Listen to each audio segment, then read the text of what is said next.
Texas. And Rockville, Maryland, coming at you uh, with fall vibes. It's about that time of the year, you know. Got pumpkin spice lattes, hay rides, leaves, yoga pants everywhere. Yeah, it's definitely feeling that vibe in Austin. I would say it still feels like summer, but certainly we have gotten a little bit of cooler weather, so it's kind of nice over here. Um, but yeah, I mean, not pumpkin spice latte today, just normal black coffee for me, but you never know what the future holds. Ah, humbug. That's Oh true. my, I don't know, man. We'll see. I love it, but uh, it sometimes costs a It's a little bit bit of much. money. Yeah, it's a bit Yeah. much.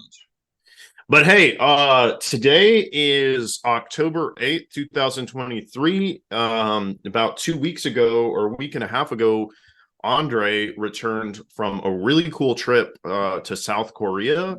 He was there for about 2 weeks. And basically, this podcast is just an episode to kind of hear about his exciting trip to South Korea. And I was just thinking, like, we might as well go chronologically through your trip. And to be honest, let's talk about like pre trip. Did you like prepare anything? Like, what was the reason you went? Like, just things you feel Yeah, comfortable sharing about that and everything. sure. I mean, so it's this has kind of been like more than a year in the making. It's kind of funny. It's a bit of a coincidence that I happen to have a company that is based there. I work in satellite antenna. I do like IT networking and stuff for them. And we have an office here in Maryland and also California, other places. But the home office is based in Seoul, Korea. And I the reason I personally went was more because of a friend of mine. He was born over there, but adopted as a baby by American parents, and he wanted to kind of find out more about his his birthplace and his family, and at least who his parents were. Not necessarily going to actually meet them. His sister, who was also adopted, went through a similar process and found it very interesting, and has been kind of living there for the last 5 years. So she kind of acted like our ambassador to Korea. It was actually really cool. Like she's American enough, has spent enough time there that it kind of, she bridges the two worlds. And That's it really cool. was, So basically, he grew up in the U.S., but he was born in Korea, and he's just kind of it's an origin story for him in a way. And you're kind yeah, of surprised essentially. you're going with And him. yeah, and he went to the adoption agency and kind of got a lot of that information. I won't go too much into that because that's a little more personal for that's his own Sure. journey. Yeah. But Yeah. Yeah. we came along because I've never been to Asia before. I've always honestly, I'd say Japan was still my number one like place to visit there, but this was like a really cool opportunity that I couldn't pass up, and Yeah. also Yeah. took the Yeah. time to drop by my office and check out like how they do things there, which is like very cool. Um, Did you but prepare anything in specific for this journey? Like, I mean, everything from like reading history of Korea or, you know, anything you packed or something like that? yeah, I mean, I've always been like, as we know, like we're all both students of history and culture, and we love that stuff. So I had some background in like Korean history. I didn't know that the details weren't really filled in as much as other areas of the world. So I definitely learned a lot while I was there at the museums. Like I kind of got a crash course on like Korean history and military history while I was there, which is really cool. Um, Yeah, I I'll, definitely want I'll to get hear into more that. about like where you saw those turtle ships in Yeah, Korea. yeah, I'll get into that We'll in get a to bit. that. Yeah, yeah, But yeah. as far as like packing, nah, just I packed like a week's worth and did laundry there, and it wasn't a big deal. Yeah, Um, yeah, yeah. That makes everything sense. I will say everything there is pretty affordable. Like the exchange rate worked in our favor, so a lot of Yeah, things were a little bit cheaper, especially than they are in DC. There are parts of the U.S. that it probably would not have been as cheap as, but overall, makes sense. Makes sense. So you flew from the DC area and you made your way to Korea. So what are your first impressions? Like what were your well, initial impressions my arriving initial there at the airport experience, the feeling God, of being in a new country? the air. I'm not gonna lie, the flight was kind of rough. It was like 15 hours. We flew out of Yeah. Detroit, and we we got the Comfort Plus, so it was like a step above just like economy, and we lucked out that first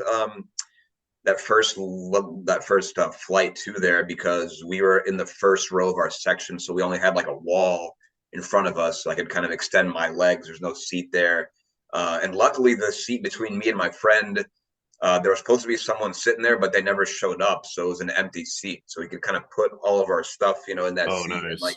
sprawl out. It was kind of nice. I got a couple of hours of sleep maybe, but not enough. So when I got there, I was pretty wrecked, and going through customs was pretty easy. They didn't really say much to us. But what are your initial impressions? Like, how was the airport? How was breathing the air over there? Just kind Oh of new yeah, the country airport was vibe and very. everything. The airport was actually very nice. Everything there is like very modern. High tech, very clean. Everything's streamlined. Kind of as you expect from that part of the world. So we got it took like 2 hours to get from the airport in Incheon, which is the neighboring kind of city where the airport is, to Seoul proper because of rush hour. We got there, I think, Friday evening. So So you went to the, how do you pronounce it? It's spelled Incheon International yeah, Airport. I just call it in Incheon. I'm not sure. Okay. Actually, I don't want to, It's like on a little peninsula, right? Like jutting out into the water. yeah, kind of, and it's Or it's no, it's it's on an it's island, actually. Okay, interesting. it's its own separate kind of thing, and apparently there's like a big Chinatown there too, is what the locals told me. So Yeah, you very can get like, glass, very modern airport. Yeah, very yeah. cool. But they It's told me it's interesting. The like, Korean Air logo kind of looks like the Pepsi logo in a way. yeah, I made that same observation. Yeah, it's interesting. Yeah. I wonder where that came from. But I mean, um, classic colors, red, white, and blue, you know? I a mean, lot of the big Korean companies, interestingly, historically speaking, they came out of the Japanese occupation. When they left, like they took over a lot of the existing industry and built these big companies out of it. So maybe there's, I don't know, there's some influence or something like that.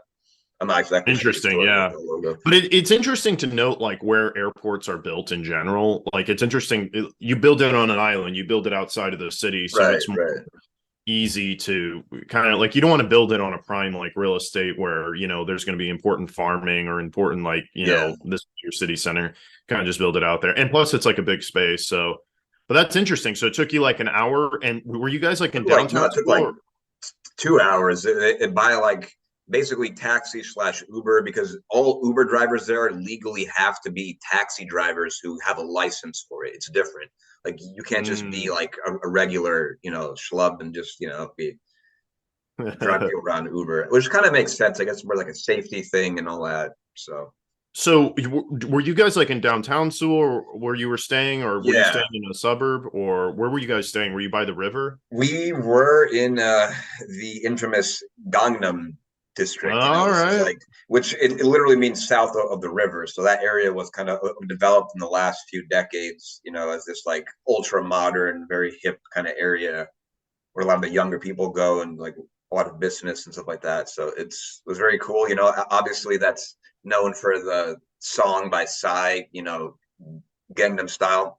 Gangnam Um, Style, yeah, and K-pop. they actually have like a huge like statue of like the height of a human, where it's like the hands doing that gesture from the dance, like, yeah, Right, like they're kind right. of Yeah, folding yeah. over. It was funny.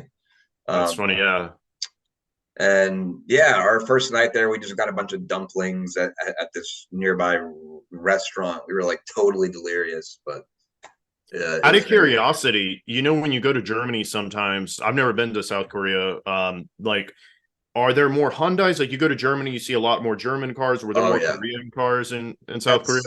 that's something we noticed on the drive there. It was like 75% of the cars were like Korea. They were like Hyundai or Kia, and apparently Kia is owned, by the people who own Hyundai anyway. So, Yes. Yeah.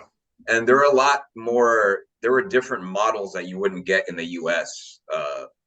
Over there. They had some of the same ones we do here, but they had like other ones that were unique to Korea too. Obviously less like pickup trucks and that kind of thing, but that Sure. was Yeah. also. Yeah. But did you see pickup trucks? Like maybe We workers using we pickup trucks? did, yeah, we did. They were a different shape. They were more like the European style, like more, I don't know, kind of flatter in the front and blockier, but Fair they enough. Yeah. use those, yeah. Um, and there were a decent amount of like BMWs and things like that, and some Toyotas. not many Yeah. Fords or American cars. I mean, And just out of curiosity, and this is kind of a good way to cultural experiences. Did you see a lot of sports cars? Like, it's always curious to wonder if like a country has a lot of sports cars. there were a decent amount of like high end, like some sports, but more like luxury kind of cars, like a lot of Genesis and like things like that, and Lexus. Apparently, I was told by a local that BMW was popular a few years back, but now it's like other things. And Hyundai, obviously, they're a little cheaper because they're not imported. So a lot of people have been kind of gravitating more toward that lately. Um, but you can get all kinds of things there. Yeah. That makes sense about the sports cars.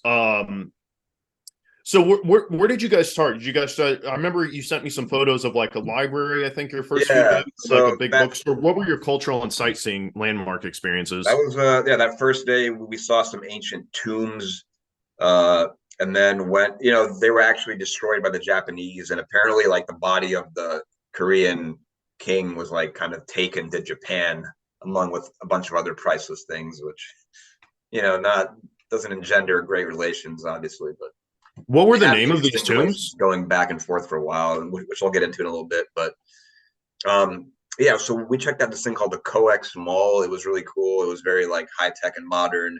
They had this huge library with like bookshelves, like going like must have been That like is awesome, 50 something or more feet.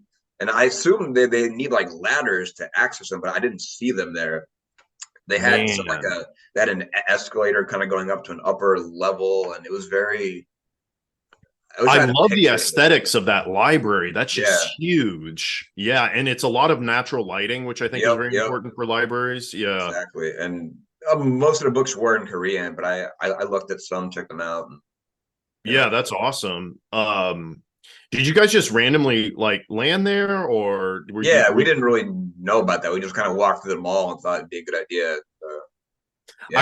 I've looked at the photos that you sent me and I've looked at photos online and I have to say I really like the aesthetic and a lot of malls in the US like they don't always have like an appealing aesthetic, but this seems to have a really nice aesthetic. And I realize there could be Yeah. multiple factors as to why American malls may not have nice aesthetics, but this Yeah. really was a cool aesthetic with the books. Yeah. That was just one part of it. But in general, the whole thing was just, I like the vibe. It's a lot more organized, and yeah, they had Do you think there's VR a and stuff big book there too. culture in South Korea? What?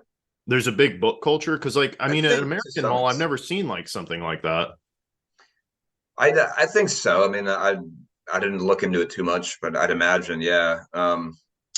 Yeah, like the American Mall used to be like the place to be back in like the 80s and 90s, but they've Yeah. declined. So it's I interesting mean, to when we see. were like teenagers, like in a way, or even before our era, it was cool to just go around and go to the mall with your friends. But Yeah. I don't know if that's still a modern cool thing to do. I mean, certainly I don't enjoy malls as much as I used to when I was younger. Yeah, I mean, I still notice like younger people at malls, but it's not, they're a lot more empty than they used to be. I will say something happened. Yeah, We and that could could go be a lot of that, reasons. yeah, that could be like a Yeah, whole separate discussion sometime about yeah, yeah. the American But Mall we as should well. try to put some of those photos you took of the mall in this. I think that would Maybe, be cool. yeah. Um, So tell so, us about other places that you so then visited. that same day we went to a ancient Buddhist temple called Bonggunsa. It's in the middle of the Gangnam area, actually, which is like what really struck me was the sort of juxtaposition of like old and new. Like you have these ancient temples going back like 1,000 years, and then like behind it, this like ultra modern skyline with all these skyscrapers That and is stuff. really cool about modern Yeah, Korean culture. And how do you spell it? How do you spell it? I think I have it. Is it Bongeuunsa? something like that. Yeah, yeah. Yeah, and I'm looking at photos. You got like the statues of the Buddha, ancient architecture, and then like almost like 2 blocks away, you have like these skyscrapers, basically. Yeah, it was like this island, this like oasis of sort of serenity amid that concrete jungle, which is very cool. And you can kind of explore at your own pace, and even like kneel down and pray if you took your shoes off and entered the temple, and Yeah, have a quiet kind of moment of contemplation. And I think there's like a program where you can even like hang out with the monks for a day and kind of do what they do for a little bit to kind of get that experience. So that was yeah, yeah. That sounds awesome, man. Yeah, that sounds like a really and cool.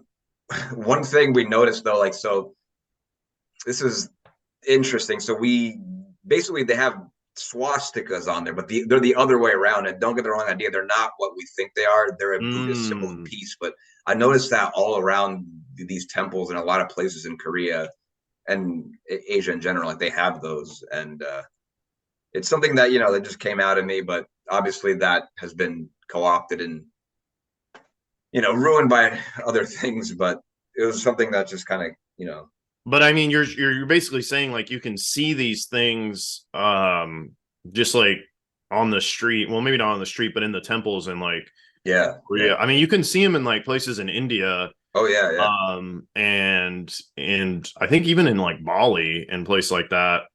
Yeah, It's strange. It's very strange, but I mean, it's interesting to point out. Like, will you send us photos, and it's just like prominently displayed, no questions asked, type of thing, right?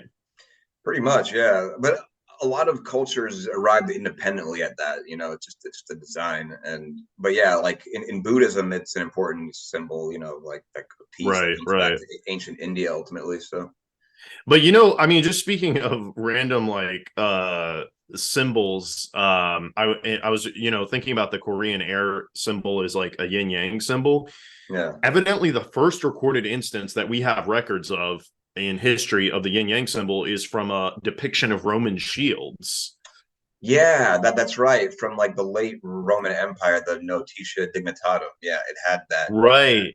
which Yeah. So independently some arrived at. Yeah, well, I mean, but by the same token, I think some people wonder like, did the Romans, because evidently there was one interaction of Roman like shields that might have been in contact with Chinese armies in like Western modern China. I've heard of that, and I don't know. I'm skeptical. It'd be a nice story, but I don't know how if an actual legion, yeah, supposedly from the battle, I think of Karhai in against Persia, was like enslaved by the Persians, and then somehow moved all the way out there, and then they escaped and made their way to China. I don't know. It's dubious, but It's interesting. I mean, if they would have contacted each other, the Han Dynasty was like sort of contemporaneous in like 50 AD with the Roman Empire. right. And so they could have interacted over there, or they could have interacted in the first century, kind of through that Silk Road, where like going west from China into Bactria and then south, kind of through that little pass down into Scythia, and then they could That's have right. interacted over there off the coast with like the Romans and everything, and maybe going up to the Arabian Peninsula potentially. Yeah, and I mean, supposedly, there's like, certainly yeah. trade routes. There were trade routes, right? Yeah, Uh, and like the Greek, the Hellenistic Greeks of Bactria, like they had some interaction with the Chinese. We could maybe even do a separate podcast on that. It's a pretty that would fascinating be really cool. story. Yeah, yeah. But Uh, anyway, back to Korea as well, we're let me just say one more thing yeah, that's yeah, sure. interesting. The McCartney Embassy, which was like a British diplomatic mission in the late 1700s, went to China. And the Chinese thought they were interacting basically with Latin speaking people. So they responded to the English in Latin because they didn't know English. And Hmm. it's hypothesized they're like, oh, these are just like the Roman Empire people. I mean, granted, it could be like maybe they interacted with like Chinese Catholic priests were interpreters and everything, but it's interesting to consider that while they're interacting with the British in the late 1700s and they're speaking in Latin, which would have been that interaction that they might have had in the past. But That is anyway, going interesting. back to Korea. Yeah, no, that's an interesting point. But yeah, so yeah, that day we were just pretty tired walking around. Um, we saw a really nice park on the river, honestly, and like a bunch of people were all like camped out, like hundreds of different groups, all on like on picnic blankets, like right next to each other on this big lawn, which is something you don't see in the U.S. Things are a I lot wish more we like, saw it more. You'd see it like in the National Mall in DC, right? Or maybe Central Park, right? In I New guess, York. yeah, but I think there's like something a little more communal about Asian traditional culture, that you don't get Yeah. here with like the rugged individualism and all that. But yeah, times have also changed, I guess. Yeah, yeah. Um, that Well, so was what an did you do interesting. after that? When did you go to you went to the border, right? Or did you go to the war Yeah, memorial so first? that was then the next day we actually saw like the to called the palace of the Joseon dynasty, which is like the last one before the Japanese took over in the modern era. that was very cool. There's this thing there called the hanbok where like you can buy or rent a traditional Korean outfit and wear it, and it's actually very Oh popular. yeah, yeah, yeah. It's very popular among tourists. So a lot of people that are Sure. doing that were like non-Koreans. I thought about doing it, but I don't know. We didn't end up having time. You can actually get free entry to the palace if you wear that, but the actual tickets to the palace are much cheaper than the cost of the outfit. So not really worth it. But it was still very cool, and I took some cool pictures of like inside the palace. I was like sitting on like the throne of like where the king would have been. Um, just looking through some pictures here. Yeah, yeah, These yeah. very like serene looking like pagodas surrounded by like a Oh lake. yeah. I love those roof architecture that you showed. Yeah, It's very symmetrical. And I love how that large roof, it almost seems like it floats over the base. It's almost yeah. like it's a very unique architecture that I really enjoy. It's interesting because like there's this very I noticed all of those palaces and temples had this very distinct same shade of like teal or turquoise that I think is distinct to that dynasty, and it must have been like some special pigment that they made, and you see it everywhere. It's like this bright green. Um, yeah, I'll throw some pictures of it Yeah, maybe that would be really later. cool. But I would love that just to see some Korean architecture, yeah, traditional Korean architecture, I should yeah, say. I mean, hey, and it would be cool if you put on that mall thing too, the with the yeah, books. of course. Yeah. So yeah, we had some traditional meals a few places. A lot of kimchi. We saw people who were like Mm, pickling their own kimchi in these big kind of vats outside. That was kind of cool, and a lot of experimentation with food. But I think it was mostly good. I had no complaints. A lot of spice nice. and stuff, but you get used to it. One of the things I had was like dried fish, which is a little bit kind of different from most people's uh, what they usually have here. Interesting. Yeah, And yeah. like dried squids, it almost made like a jerky out of squid. Oh, that sounds It's pretty kind of good. Yeah. sweet, actually. It wasn't bad. So anyway, yeah. So the next day we were lit hungover from like karaoke and partying, but we decided to hike the tallest mountain on mainland Korea, which Oh, is just yeah. outside of Seoul. It's called Bukhansan. I wouldn't say it's the tallest elevation wise, but it's like very steep from like the bottom to the top, and a lot of switchbacks. Yeah, yeah. One of our friends had to like abandon the trek like a quarter of the way up. He just couldn't do it. Fair enough. Yeah, let me tell you that hike was arduous. Which mountain did you hike in South Korea again? It was Bukhansan. It was outside of Seoul, to the north of Seoul, and it was cool because it was very forested and beautiful, and you Oh, had like certain wow. trees that you don't get, over here, and there's like this ancient wall that was built on the side of that mountain where you can kind of look through and like old little Right. guardhouses and things like that. So like it was used very strategically, I guess, when invading armies would come, they would retreat to like a fortress there and then kind of Yeah. wait And it there's out. shrines there too, built into Yeah, the stone. yeah, exactly. So that was really cool.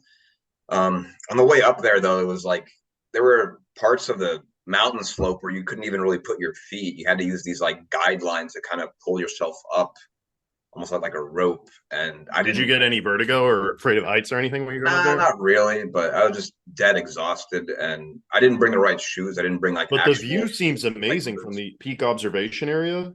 Like you Yeah, can see that the was whole really cool. city. I looked over like the edge of that basically cliff onto Seoul. It was a beautiful, sight. Like I Wow. would not trade that for anything. And what was really cool is like there's like a community of cats that lives on the mountain, like stray cats that kind of depend on the hikers there for like food and stuff like that. They just live on the summit itself, which is pretty cool. They're They just probably hanging keep out the there. rat population kind of low too. Maybe, yeah, yeah. I'm And looking at photos. It looks absolutely like amazing all times of year. Seems really incredible. I'm really glad that you did that, being part of the nature. And it's spelled Bukhansan.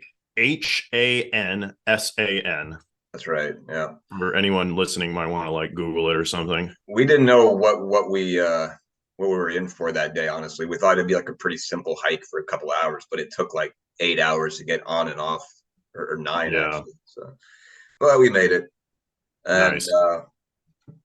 yeah, what else? So then that same night we did a bunch of no, then we just hit some clubs. It was not the right day for that though, so not much was open. gonna do. There's like a good burger place because we were super hungry that day from the hike, and we're looking for any place that had like filling food. Apparently on Mondays, like a lot of things are shut down, and they told us like we had to get it to go, and we were super pissed because we were planning on having a nice place to sit down and relax and just eat.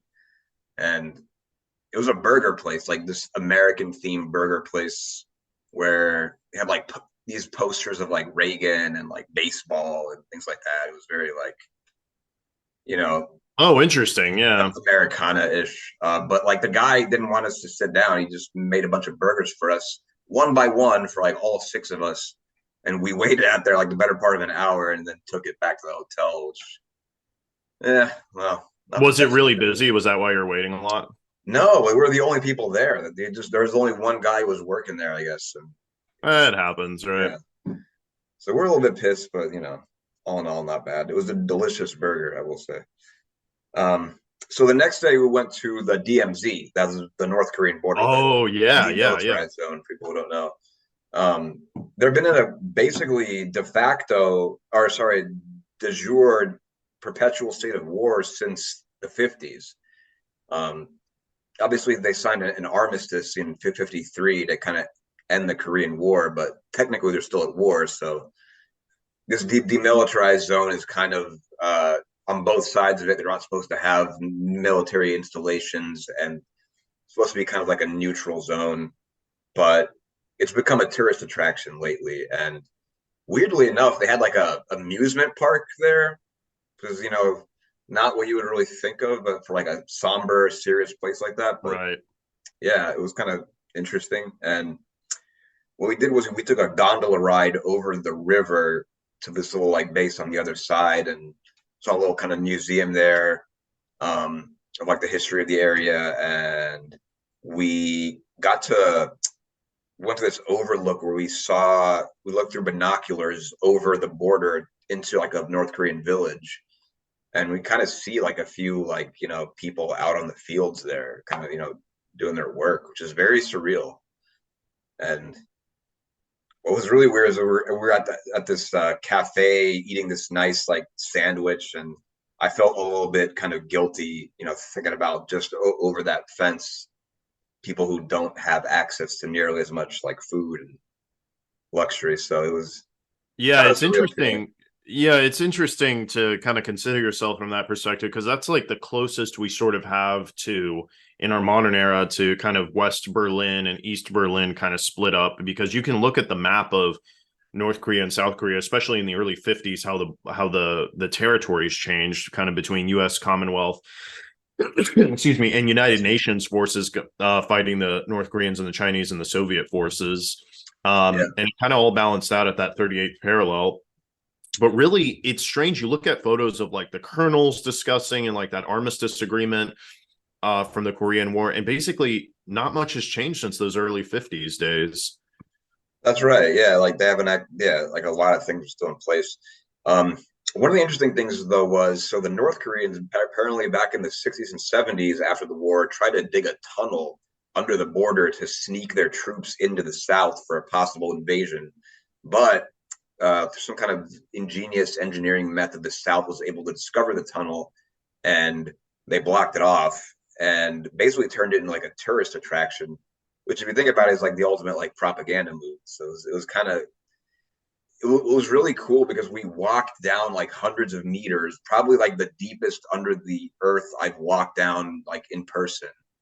And then we grabbed these hard hats and crouched through this like dingy, damp little 5 foot tall tunnel, um, hundreds of more feet until we hit like the end of it, where you're only like maybe 100 feet away from the actual North Korea.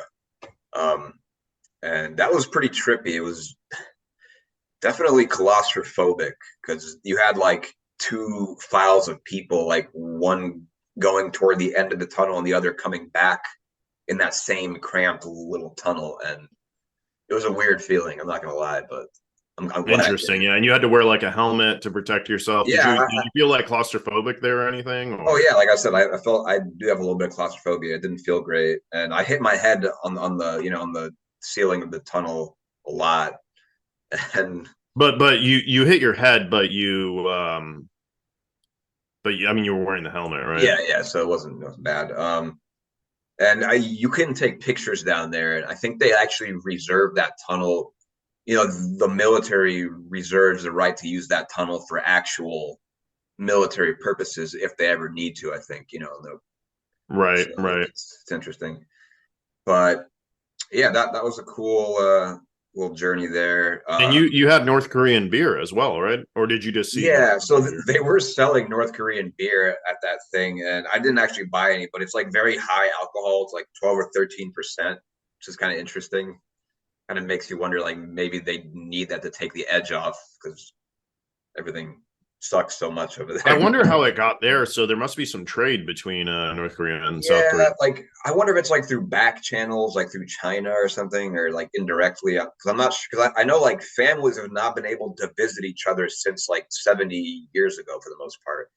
And there's very few people who actually make it over the border. Most of the time, people who escape are like either working abroad in China or somewhere else, or they go over the river to north and around.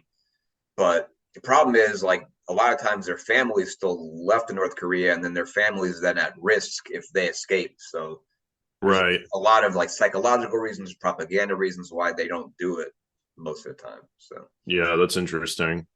Yeah, it's interesting, man. We could do a whole podcast on kind of the demilitarized zone and 1950s General Douglas MacArthur, his farewell address to Congress. Old soldiers oh never yeah, die; they just fade away.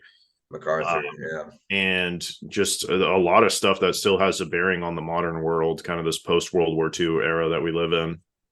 for sure, for sure.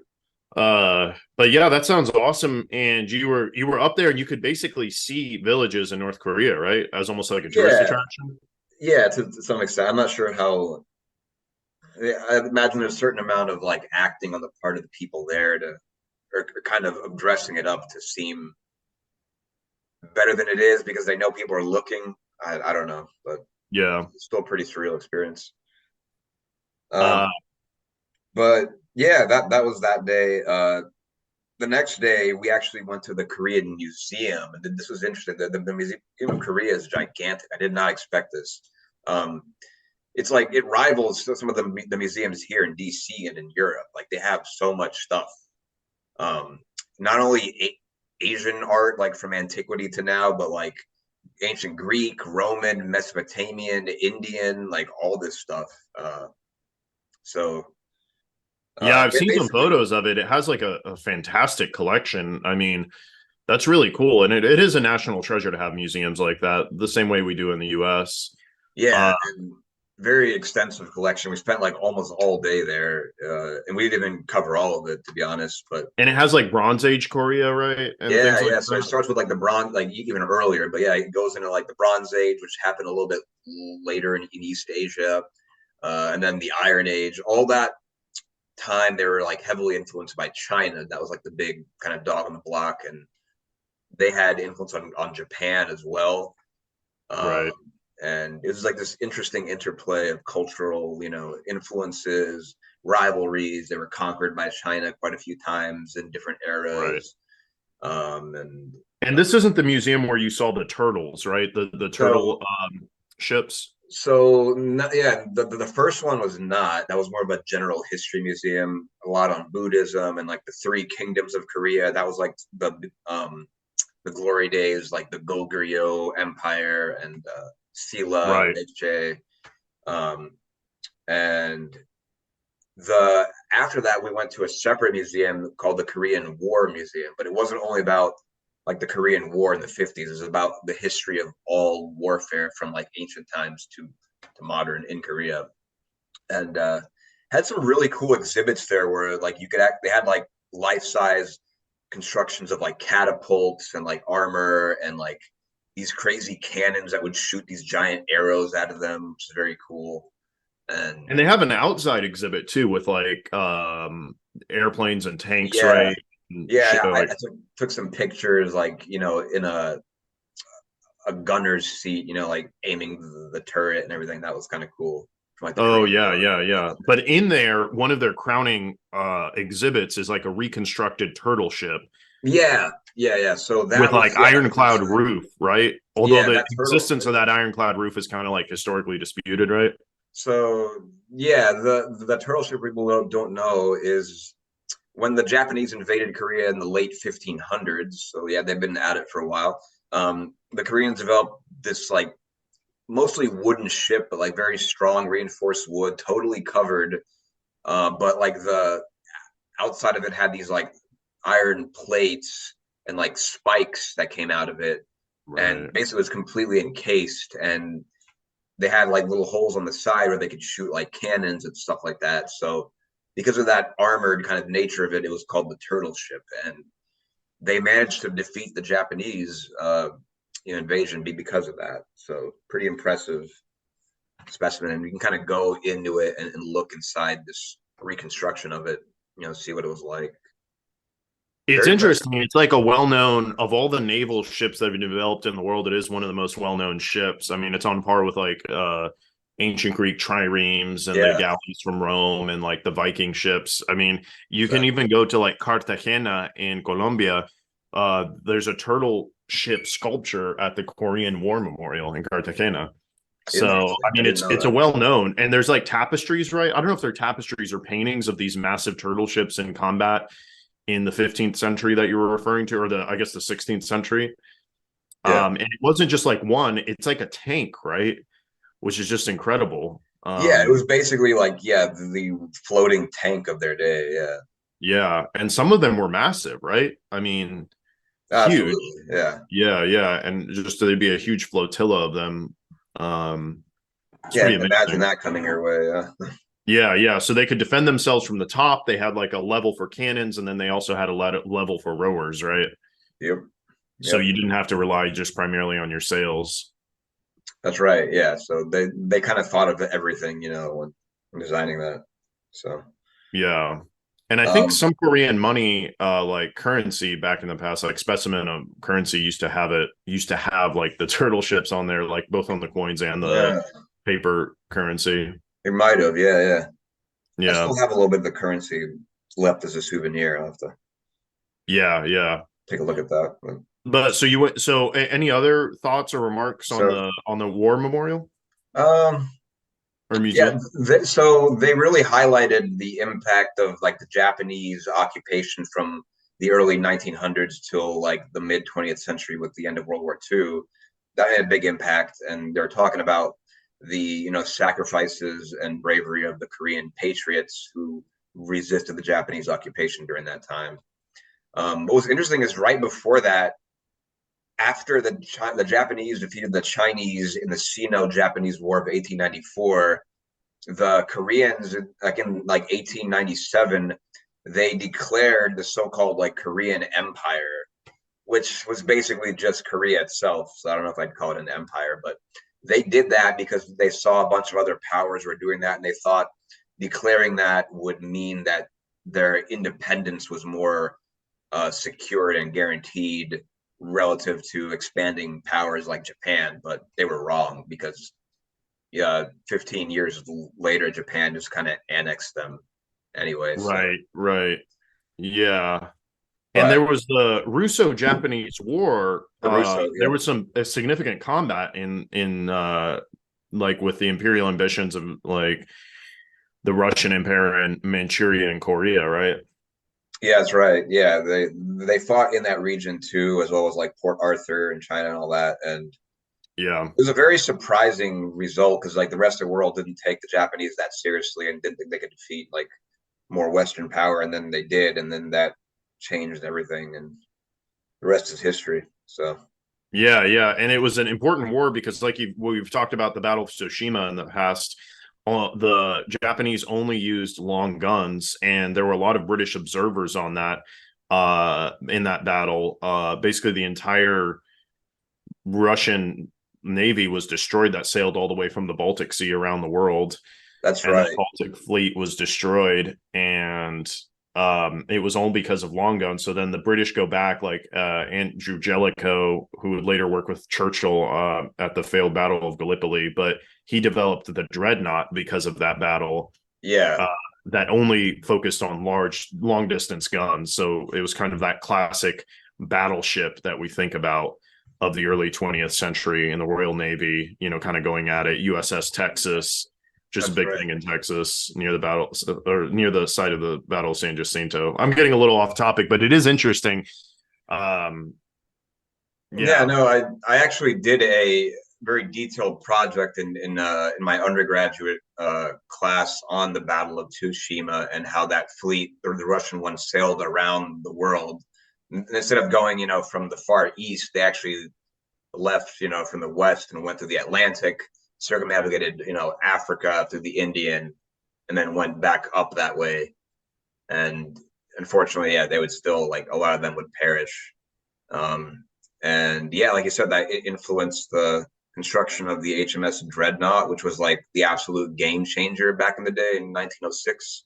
And then ships at the time were like all defined as being post or pre Dreadnought at that time. So like the battleships that were before that were basically rendered totally obsolete, and it was like a entirely new paradigm in Yeah. battleship, which led to World War One. That era and all that. And just as a side note, Teddy Roosevelt hosted the peace conference in Maine, the United States, Yeah, and he got the Nobel Peace Prize for his efforts in coordinating that negotiation for peace between Japan and Russia. But the Japanese got such a sore deal that there's records of them being still bitter about it, and that was the reason for the Japanese invasion of Pearl Harbor. yeah, yeah. Yeah.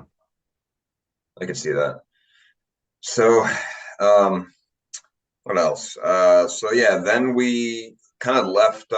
Well, then I went to go see the factories where my company it manufactures all our antennas, which is very cool. And I kind of got a taste of like the culture from the locals. Got treated to a more traditional meal, and it was pretty cool. I had some good in-depth discussions with like the people in my company and everything, and very tired that day, but I got a lot out of it. Um,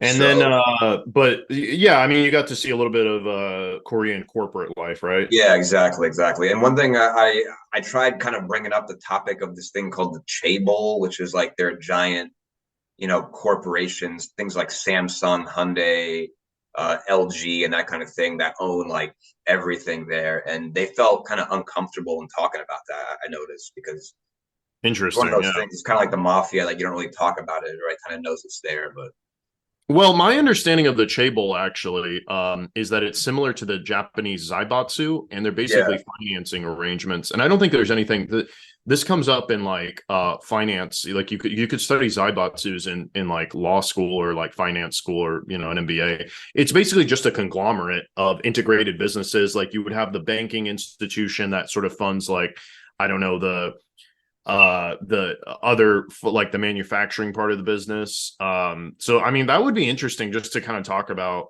the connection of chaebols and zaibatsus. And karibatsu in Japanese is, or keiretsu, I mean I'm sorry, is like the banking establishment. The reason I know about this is because one of my professors back in the day at the Boston University like studied these banking establishments, and they're actually really smart ways. And to be honest, I think that there isn't anything weird about it. I think there's just it's just like similar to how like internally big corporations, they finance themselves in specific ways. You know what I mean? It's interesting. yeah, and that's true. And I'm not saying it's all like bad or nefarious. It helped build Korea into what it is. But like I said, like a lot of those early industries started when the Japanese left, and they have Oh associations and yeah. ties with them. And I think in the early days of South Korea, in like the '60s and things, like their government was still essentially authoritarian in some ways. I mean, technically it was a democracy, but their early leaders basically, that was kind of what brought them into the modern era. It led to all this rapid industrialization. Um, Nowadays, it's a bit different. I've noticed a lot of people, Koreans there, did not like their government. They were like protesting it. I saw a lot of protests outside about like corruption and whatnot. And Interesting. Yeah. A lot of people I talked to just said like, yeah, they don't like it and they want to leave.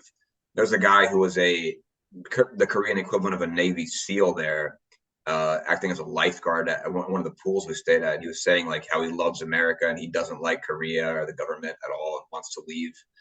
So Mm. I've seen Well, speaking that of sentiment a lot. pools, didn't you went to an island at some point, right? Right. So that's kind of what we did after that. We flew to Jeju Island and we got to fly Yeah. Korean Air, which is really nice, super luxe. Um, and yeah, Jeju was like this island, volcanic island, no longer active, but it was formed from like volcanic ash. It's to the south of the mainland, like partway to Japan, and very, or describe, it's very lush, subtropical, like almost like Hawaiian kind of vibe in a way. Like it was Nice. all covered in green, very beautiful.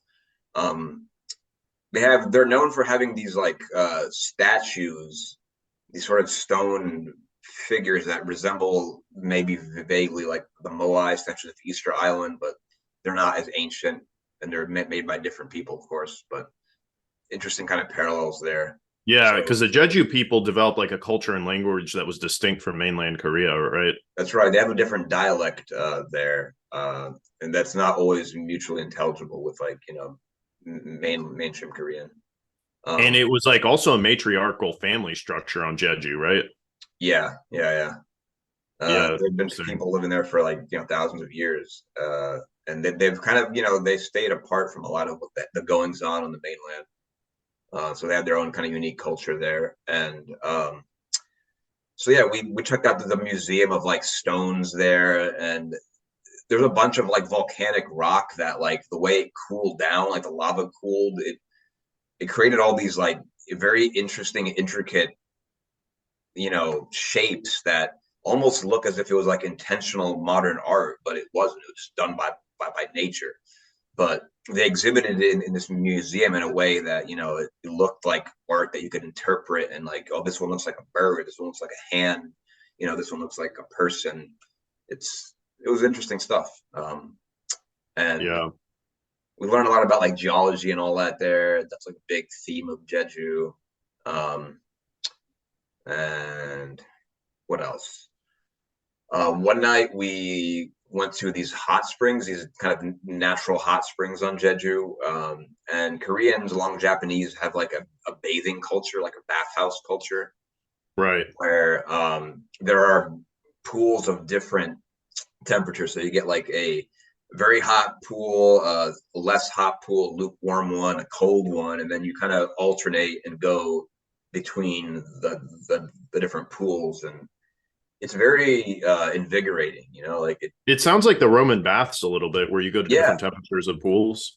exactly. Like they had the caldarium, tepidarium, and frigidarium. So you kind of Yeah, yeah, alternate yeah. between different. But that's a classic bathhouse experience. Over there, you had the option of like the outdoor one was like mixed gender and family friendly, and then the indoor ones was like separated genders, but you had to be naked. We passed on that one, but still had a good time in the outdoor one. Yeah, it's And interesting that you would have like these similar, like the Frigidarium, like this style of the Roman bathhouse, because it makes you wonder how is this like a collective unconsciousness nature of humanity that we sort of appreciate these different formats of taking baths, you know what I mean? I But they're wonder really the about same that. format. Yeah, because I feel like they're so far apart that you would wonder if they arrived at that just independently and did they just decided. Right. Yeah.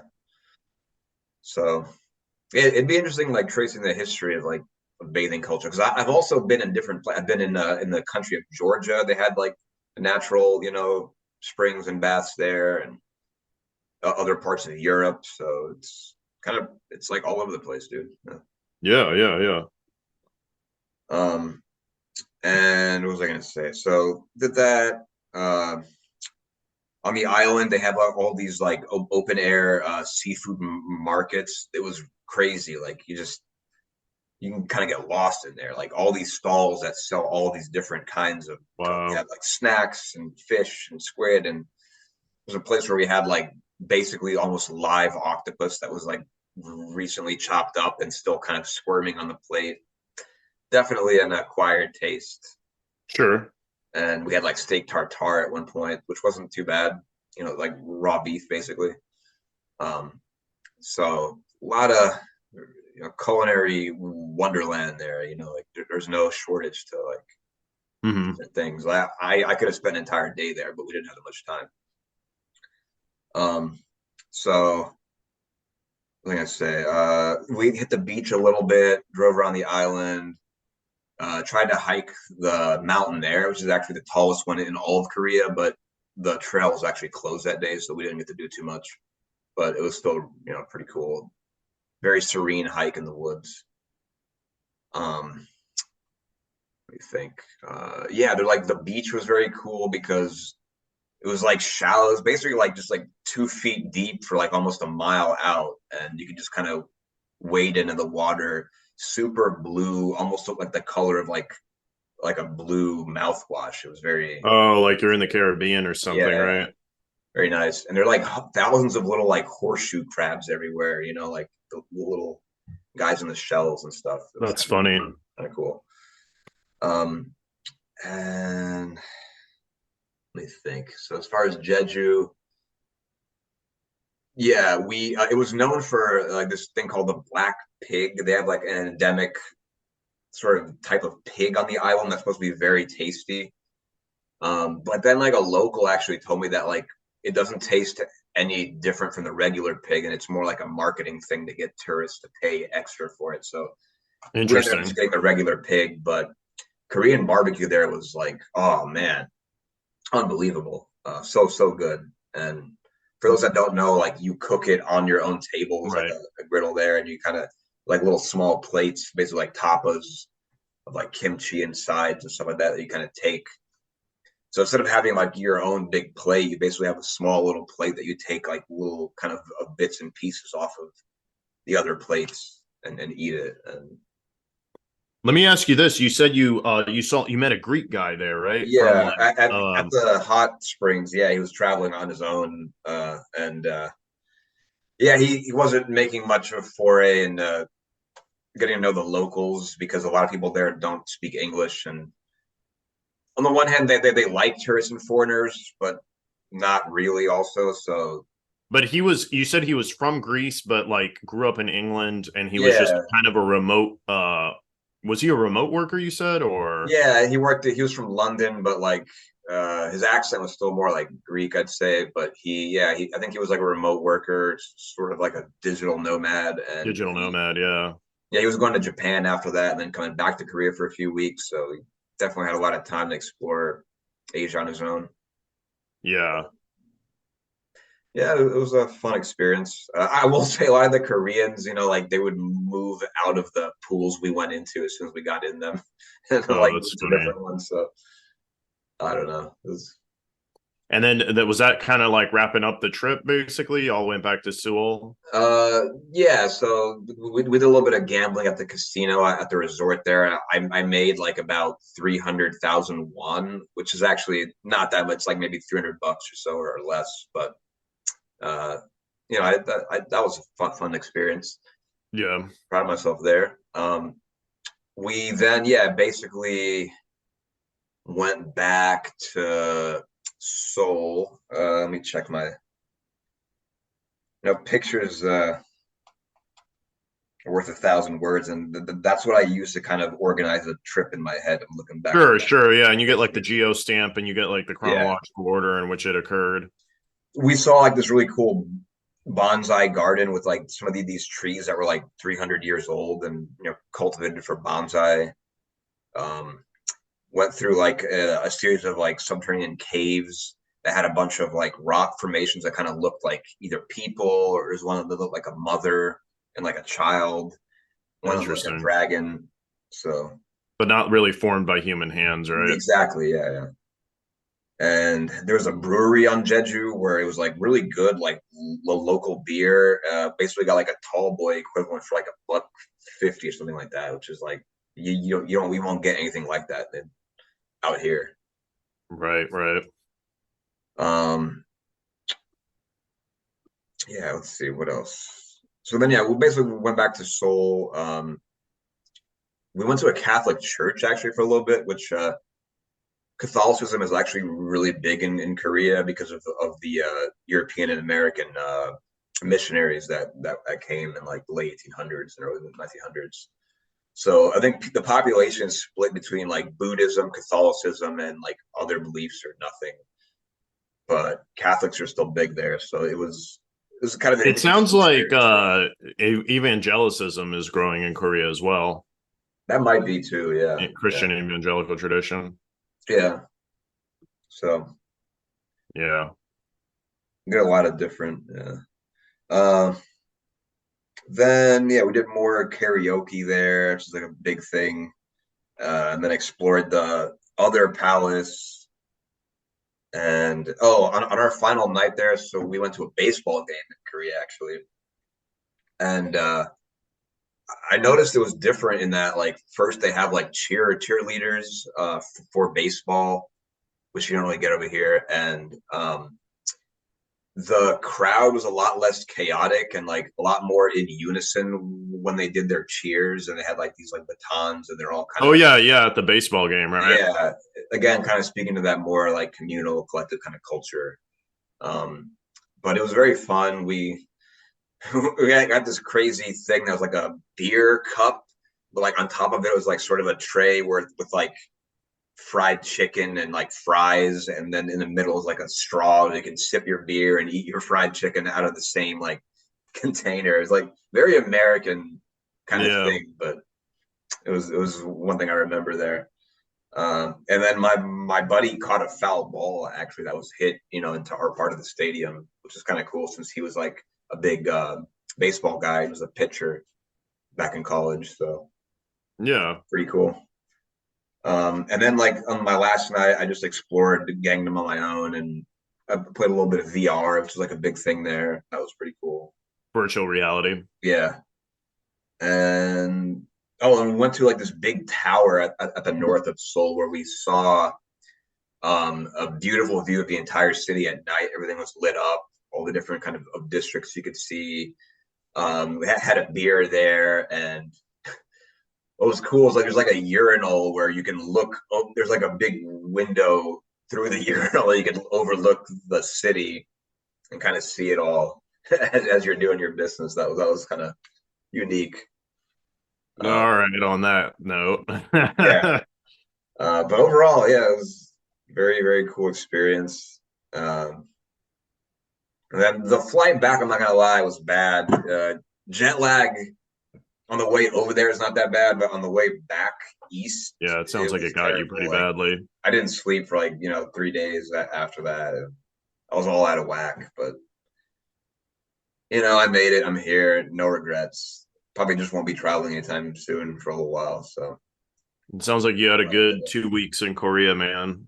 yeah, Um, yeah, I mean, it sounds like you learned a lot of history about Korea and the region, sparked a lot of interesting thoughts and about the culture, just both contemporary and historical culture. It sounds like you really sucked the marrow out of the experience, man. yeah. I mean, it was almost not even a vacation. We just did nonstop walking, taking metros, hiking. Like not much time for relaxation. We are just, but if you go to a place like that for the first time, like you kind of got to do the whole thing. Right, right. Like if I ever come back, I might do a more chill, like vacation.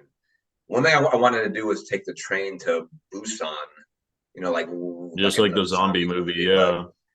Busan is like their second kind of city. It's a big port city on the south east of the country, opposite of Seoul. And I hear there's a much more like authentic culture and kind of different. Seoul's much more metropolitan, while Busan's more like maybe authentically Korean. Yeah, That's what that some makes people told me sense. anyway. But that's so yeah. If I ever go back, I want to do Japan next. To be perfectly honest, maybe sometime next year I'll get to check it out and compare, Let me experiences. know if you find cheap tickets. Yeah, yeah, for sure. That'd be awesome. Good luck um, with that though. yeah. Well, I mean, I think we hit the points. I guess next time I don't know, maybe we might do a podcast between now and next time, but I'm going to be visiting you here soon. So we might be doing a podcast in person coming up soon. We'll probably Uh, do one before then, but yeah, we should yeah, we'll definitely do probably it do in one person before then. and invite some of Yeah, we our need to get a friends. guest. So stay tuned for a potential guest to be coming. We have a number of people that have said yes tentatively, and it would be interesting to kind of get them here. Yeah, looking forward to it. But it's good to be back after like like a Nice almost a little month long vacation. hiatus. And stay tuned for more from the Charlie and Andre podcast. All righty. Take care. Tune in next time for Charlie and Andrei podcast. So long.